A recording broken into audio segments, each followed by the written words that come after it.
se čuju zvuci truble i vina. U slavu grada kreši vina, hrvatskog vlada stoljeća stara meka. Odrekuje do slavine i polja tim na kraju kreši vinu. Sva zemlja neka širi svoja krila.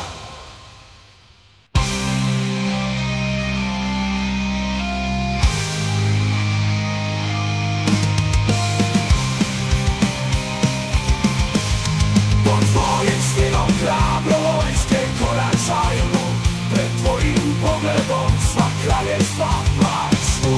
Tvoja snaga neugasiva kao sunca sjaj, kroz tisućljeća i danas kralju domoljubu.